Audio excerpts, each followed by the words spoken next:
இதயம் wishes you a very happy new year.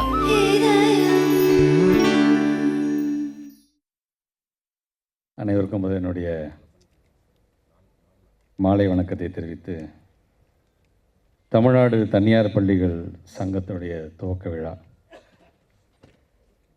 இந்த விழாவில் அனைவரையும் வரவேற்று அமர்ந்திருக்கின்ற மாநில பொதுச் செயலாளர் திரு நந்தகுமார் சார் அவர்களே, தலைமை பொறுப்பேற்றிருக்கின்ற நிறுவனர் மற்றும் மாநில தலைவர் அன்பிற்கினிய அண்ணன் அரசகுமாரன் அவர்களே, உரையாற்றி அமர்ந்திருக்கின்ற தனியார் பள்ளியினுடைய இயக்குனர் பழனிசாமி சார் அவர்களே, கலந்து கொண்டு காலையிலே உரையாற்றி அமர்ந்திருக்கின்ற எங்களது செயலர் திருமதி மதுமதி ஐஏஎஸ் மேடம் அவர்களே, கலந்து கொண்டு சிறப்பித்துக் கொண்டிருக்கின்ற திரு ராமகிருஷ்ணன் சார் அவர்களே, ஏஞ்சலோ உதயசாமி சார் அவர்களே, வருகை தந்திருக்கின்ற அண்ணன் டிசி இளங்கோவன் அவர்களே, ஆறுமுகம் சார் அவர்களே, மனோகரன் ஜெயக்குமார் சார் அவர்களே, இன்ஸ்டின் சார் அவர்களே, வருகை தந்திருக்கின்ற எங்களுடைய இயக்குனர் திரு நரேஷ் சார் அவர்களே, உரையாற்றி அமர்ந்திருக்கின்ற தமிழ்நாடு பெற்றோர் ஆசிரியர் கழகத்தினுடைய துணைத் தலைவர் முன்னாள் சட்டமன்ற உறுப்பினர் சகோதரர் முத்துக்குமார் அவர்களே, நிறைவாக நன்றி உரையாற்றிருக்கின்ற ஸ்ரீதர் சார் உள்ளிட்ட மேடையில் இருக்கின்ற அனைத்து சான்றோர் பெருமக்களுக்கும், பல்வேறு பகுதிகளிலிருந்து வருகை தந்திருக்கின்ற தனியார் பள்ளியினுடைய தாளாளர்கள், முதல்வர்கள் உள்ளிட்ட பத்திரிகைத்துறை ஊடகத்துறை சார்ந்திருக்கின்ற நண்பர்களுக்கும் முதல் என்னுடைய வணக்கங்களை நான் தெரிவித்துக் கொள்கிறேன். காலை தூத்துக்குடி மாவட்டத்தில் மாண்புமிகு தமிழ்நாட்டு முதலமைச்சர்களோடு புதுமை பெண் திட்டத்திற்கான அந்த விரிவாக்க தொடக்க விழா அதை முடித்துவிட்டு நான் நேரடியாக சென்னை செல்கிறேன் என்று சொல்லும்போது, ஏன் மாலை கன்னியாகுமரிக்கு வரவில்லையா என்று முதலமைச்சர் கேட்டார். அப்போது சொன்னேன், இது போன்ற தனியார் பள்ளியினுடைய சங்க துவக்க விழா, அவர்கள் சார்ந்து சில கோரிக்கைகளாம் இருக்கின்றது, அதை நான் நேரடியாக சென்று அதை நான் கேட்டுவிட்டு நான் வர வேண்டும், அந்த நிலையில் நான் இருக்கிறேன் என்று சொன்ன பொழுது, முதலில் என்னுடைய நிகழ்ச்சிக்கான காரணம் தெரியாமல் அவர் சொன்னது, இங்கேருந்து போய்ட்டு திருப்பி இங்கே அவர் ஏன் அப்படி அலையிற என்று கேட்டும்போது நான் காரணத்தை சொன்னேன். அதற்கு மாண்புமிகு தமிழ்நாட்டு முதலமைச்சர் சொன்ன அந்த ஒரு வார்த்தை, அந்த வாழ்த்து என்பது, இன்றைக்கு கல்வி சிறந்த தமிழ்நாடு என்று நாம் சொல்லுகிறோம் என்று சொன்னால் அது வெறும் அரசு பள்ளியால் மட்டும் சாத்தியமில்லை, தனியார் பள்ளியோட பங்களிப்பும் அதில் இருக்கின்றது. சென்று விட்டு வருவது மட்டுமல்ல, அந்த சங்கத்திற்கான என்னுடைய வாழ்த்துக்களையும் தெரிவித்துட்டு வா என்று அவர் சொன்னார். விமானத்திலிருந்து நேரடியாக இங்கே சென்னை நான் வந்தடைந்து நான் இல்லத்திற்கு செல்லும் பொழுது, மாண்புமிகு துணை முதலமைச்சர் தொலைபேசியிலே தொடர்பு கொண்டு, என்னால் அவர் இப்போ கன்னியாகுமரிக்கு நான் இறங்குறேன், அடுத்த ஃப்ளைட்டில் ஏறி அவர் அங்கே போயிட்டார். எங்கே இருக்கிற என்று கேட்டார். நான் சென்னையில் இருக்கின்ற, சென்னையில் இருக்கிறியா, காலையில் தூத்துக்குடியில் பார்த்தேன், அதுக்குள்ளே எப்போ சென்னைக்கு போனேன் அப்படின்னு சொன்ன பொழுது, அவரிடமும் இதற்கான அந்த காரணத்தை சொல்லும்போது நாமளே மறந்தாலும் அவர் மறக்காமல் சொல்கிறாரு, நேரு ஸ்டேடியத்தோட அந்த நிகழ்ச்சி தான் இன்னும் என் கண்ணிலே நிழலாடிட்டு இருக்குது அப்படின்ட்டு சொன்னார். ஆக இன்றைக்கு ஒரு 2 ஆளுமைகள், 2 அட்மினிஸ்ட்ரேட்டர்ஸ் அவர்களுடைய வாழ்த்துக்களை பெற்று இந்த சங்கத்துக்கு நாங்கள் வந்திருக்கிறோம்.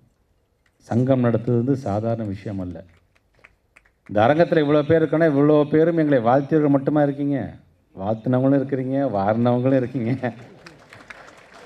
ஆனால் எல்லாம் கடைசியில் பார்க்கும்பொழுது நம்முடைய மாணவ செல்வங்களுடைய எதிர்காலத்திற்காக நம்ம எல்லாம் ஒன்று சேர்ந்திருக்கின்றோம் என்று தான் நான் பார்க்கின்றோம். நீங்களாம் எப்படி ஒன்று சேர்ந்துருக்கீங்களோ, உங்கள் கூட இப்போ அரசாங்கமும் ஒன்று சேர்ந்துருக்கு. அப்படி தான் நீங்கள் இதை பார்க்க வேண்டும். தனியார் பள்ளிகள் தனியாக யாரும் இல்லை, அரசாங்கம் கூட இருக்குது அப்படிங்கிறதுக்காக நாங்களும் வந்திருக்கிறோம். இங்கே பல்வேறு கோரிக்கைகள், அந்த கோரிக்கைகள் வைக்கும்போது தான் ஒவ்வொருத்தரும் ஒவ்வொரு விதமான கருத்து. தூத்துக்குடியை சார்ந்தவர் சொல்லும்போது சொன்னார், எங்கள் தூத்துக்குடியிலேருந்து வந்திருக்கிறீங்க, தூத்துக்குடி முத்தாக அது இருக்க வேண்டும் என்று சொன்னார். கிட்டத்தட்ட இப்போ எங்களை நம்பி நீங்கள் ஒரு 9 முத்தை கொடுத்துருக்கீங்க. ஆழ்கடலில் இறங்குறோம்.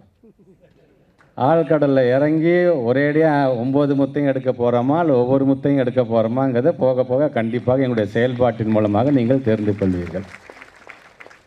தங்கமூர்த்தி அண்ணன் பேசும்பொழுது சொன்னார், அழகுக்குமார் இங்கே தான் இருக்கார், அரசகுமார் இங்கே தான் இருக்கிறாரு அப்படின்னு சொன்னார். நம்ம எல்லாம் ஒன்று சேர்ந்து அறிவுக்குமார்களை நாம் உருவாக்கி கொண்டிருக்கின்றோம்.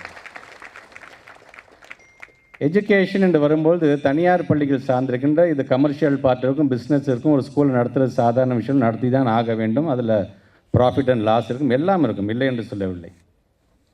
ஆனால் அதெல்லாம் கடந்து ஒரு புதிய சமுதாயத்தை உருவாக்க வேண்டும் என்ற அந்த டெடிக்கேஷன் இருக்குது பார்த்தீங்கன்னா, நம்மள அறியாமல் நம்ம மனசில் எங்கேயோ ஒரு இடத்துல இருந்துக்கிட்டே இருக்குது. அதனால தான் நாம் இதில் இறங்க வேண்டும் என்கிற அந்த எண்ணம் உங்களுக்கு வர்றதுக்கு காரணம்னு பார்த்தீங்கன்னா, இந்த சொசைட்டி மேலே நீங்கள் வைத்திருக்கின்ற ஒரு நம்பிக்கை. எல்லாருமே ஒரு ஸ்கூலில் படிச்சிருக்கோம், வந்திருக்கவங்க எல்லாருமே தனியார் பள்ளியில் படிச்சுட்டு தான் வந்து தனியார் பள்ளி ஆரம்பிக்கின்றோம். நாமளும் அரசு பள்ளியில் படிச்சுட்டு தான் தனியார் பள்ளியை கூட ஆரம்பிச்சிருந்துருக்கலாம்.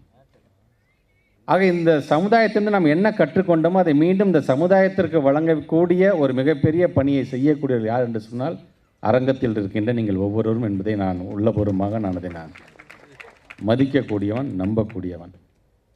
இந்த தனியார் அப்படிங்கிறது இன்றைக்கி நேற்று வந்ததில்லை. இதெல்லாம் அந்த காலத்தில் இந்த மேல்நாட்டு கல்வி வரலான்னு ஒரு புத்தகத்தை நான் பெரட்டும் பொழுது தான் இந்த தனியாருடைய பங்கு என்பது இந்த உலக அளவில் அது பழமை வாய்ந்த அது ஏத்தன்ஸ் நகரத்துலேருந்து நான் சொல்கிறேன். நான் தனியார் ஒரு வீட்டில் இருந்து பள்ளிக்கூடம் நடத்தி அங்கே பிள்ளைங்களை போய் சேர்த்ததுலேருந்து நான் சொல்கிறேன். நான் ரோம் அரசாங்கமாக இருந்தாலும் சரி, இப்படி தனியாருடைய பங்கு என்பது பள்ளியில் மட்டுமல்ல, ஆதரவற்றோர் குழந்தைகளுக்கான ஆதரவற்றோர் காப்பகத்தை உருவாக்கி அமெரிக்கா 1729 ஆரம்பித்ததுலேருந்து 1800s ஆரம்பித்ததுலேருந்து எல்லாம் பார்த்திங்கன்னா இந்த தனியார் அதுக்கப்புறம் தான் அரசாங்கமே அதை ஃபாலோவே பண்ணியிருக்கிறாங்க. ஸோ இந்த வரலாறெல்லாம் பார்க்கும்பொழுது இது உலகத்தில் மட்டும் இல்லை, தமிழ்நாட்டிலும் இன்றைக்கு இந்த கல்விக்கான இந்த பங்கு என்று வரும்பொழுது நீங்கள் ஒரு தீர்மானம் போட்டிருக்கீங்க பார்த்தீங்கன்னா, ஒரு 500 அரசு பள்ளிகள் எடுத்து அதுக்கு எங்களுடைய பங்களிப்பு முதல்ல அதில் என்னுடைய நன்றியை ஒரு பள்ளிக்கல்வித்துறை அமைச்சராக தெரிவிக்க நான் கடமைப்பட்டிருக்கின்றேன். அந்த சிஎஸ்ஆர் ஆக்டிவிட்டி நாங்கள் பார்த்துக்குறோம். பக்கத்தில் ஏதாச்சும் அரசு பள்ளி இருந்துச்சுன்னா எங்களுடைய வசதி வாய்ப்பை வந்து அவங்க பார்க்கட்டும், எங்களால் முடிந்ததை நாங்கள் செய்கிறோம் என்று சொல்கிறீங்க பார்த்தீங்களா, அதற்கே உள்ளபடியே ஹேட்ஸ் ஆஃப் டு யூ. இது நான் பல நேரங்களில் பல பள்ளிக்கூடங்களுக்கு நான் போகும்போது நீங்கள் கூட சொன்னாங்க, 234 ஸ்கூலுக்கும் போயிருக்கீங்க, எங்கள் ஸ்கூலுக்கு வாங்கன்னு நீங்கள் கூட சொன்னீங்க. இந்த 234 தொகுதியிலையும் நான் உங்களுடைய மெட்ரிகுலேஷன் ஸ்கூலுக்கு வந்திருக்கேன், ஆங்கிலோ இண்டியனுக்கு வந்திருக்கேன், ஏன் ஐபி போர்டுக்கும் போயிருக்கேன், இன்டர்நேஷ்னல். ஏன் என்று சொன்னால் நம்மளுடைய ஸ்டேட்டில் இருக்கின்ற கிட்டத்தட்ட 1,23,00,000 பிள்ளைங்களுக்கு நாங்கள் தான் பாதுகாப்பாக இருக்க வேண்டும். நாம் அனைவரும் சேர்ந்து தான் இருக்க வேண்டும். அந்த வசதி வாய்ப்புகள் எப்படி இருக்கின்றது, அவர்கள் அதை எப்படி நடத்துகிறார்கள் என்பதை நான் உள்வாங்கியவனாகத்தான் நானும் இன்றைக்கு அங்கெல்லாம் போயிட்டு வந்திருக்கேங்கிறதுக்காக இதை நான் பதிவு செய்கின்றேன். ஆக இன்றைக்கு நம்முடைய மாண்பு தமிழ்நாட்டுடைய முதலமைச்சர் இன்றைக்கு பல விஷயங்கள் நீங்களாம் சொல்லியிருப்பீங்க. ப்ரைவேட்டுக்குன்னு தனியாக ஒரு இயக்குநரகம் கொண்டு வந்ததுலேருந்து நம்ம படிப்படியாக எப்படி ஒரு அங்கீகாரம் ஒரு தனியார் பள்ளிக்கு வெறும் அங்கீகாரம் மட்டும்தான் கொடுக்குறோமா நடத்துறதுக்கு, அந்த சாதனையும் அங்கீகரிக்கிறோம் இல்லையா, அதுவும் நம்முடைய தமிழ்நாட்டு முதலமைச்சர் அவர் எங்களுக்கு சொன்ன ஒரு வழிகாட்டுதல் தான். இன்னும் பெருமையோடு சொல்வேன், பெற்றோர் ஆசிரியர் கழகம் ஒரு மிகப்பெரிய ஒரு மாநாடை நடத்தணும்.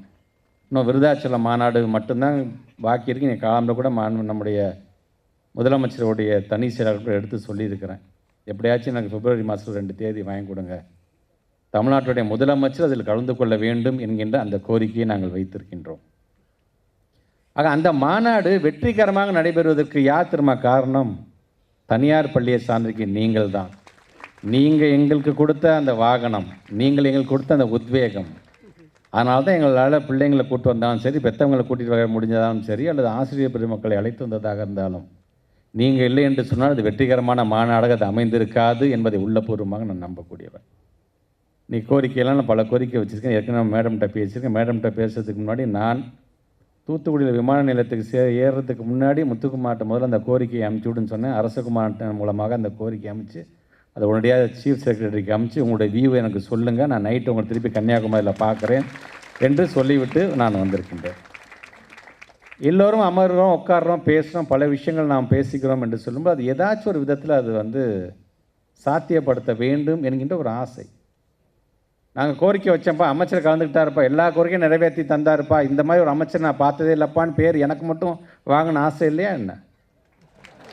ஆனால் இதையெல்லாம் தமிழ்நாடு முதலமைச்சரிடம் கொண்டு சென்று இதை எப்படி படிப்படியாக செய்யலாம் என்பதை நாங்கள் கண்டிப்பாக அதில் அதிகமாக நாங்கள் கவனம் செலுத்துவோம் என்பதை இப்போது நான் தெரிவித்துக் கொள்கின்றேன். ஜஸ்ட் இன்றைக்கி இந்த கோரிக்கையெல்லாம் நீங்கள் பேசும்போது அதை நான் எந்த அளவுக்கு உள்வாங்கியிருக்கிறேன் என்பதற்காக ஒன்று பாதுகாப்பு சட்டத்தை பற்றி நீங்கள் பேசியிருக்கிறீர்கள், மற்றொன்று தகுதி வாய்ந்த பள்ளிக்கூடங்களுக்கு அது நர்சரி பிரைமரி என்று வரும்பொழுது அதற்கான ஒரு நிரந்தர அங்கீகாரத்தை வழங்க வேண்டும் என்கின்ற ஒரு கோரிக்கையை சொல்லியிருக்கிறீங்க.